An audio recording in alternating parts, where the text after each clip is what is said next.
The €1 million Forest21 project aims to strengthen collaboration between experts, students and employers.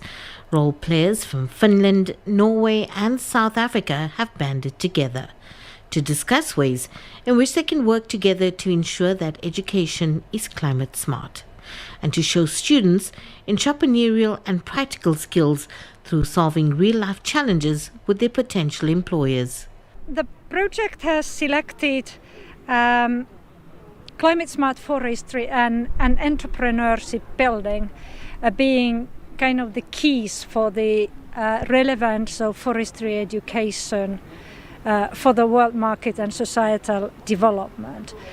And this symposium is critical in a way that now we have an opportunity to talk directly with the industry representatives, because the quality of education it's what to teach, to talk together, that what are the competencies needed. The industry has changed over the years from being focused on profits to taking a more holistic approach to the environment. I think over the years, forestry has changed from just being an economic activity into becoming an activity that is now balanced. It's economic, social, as well as an environmentally friendly activity. So I think we have moved from being just an extracting economic activity into making sure that the environment remains productive even after some economic gains have been made.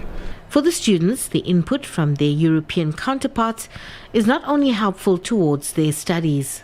I think what I'm hoping to get out of this symposium is definitely being a critical thinker, being able to take challenges outside of the university and outside of the academic curriculum, but into our communities, because this all goes down to our communities, and for them to understand that we've got these challenges and they need solutions. I think it's extremely important because in forestry we're very pressured with various aspects such as industry competing with conservation, agriculture, not just for the area that we can plant our forests, but also to sort of have sustainable forests and to plant trees that are not as impactful on the environment in a negative way. The symposium ends later this week.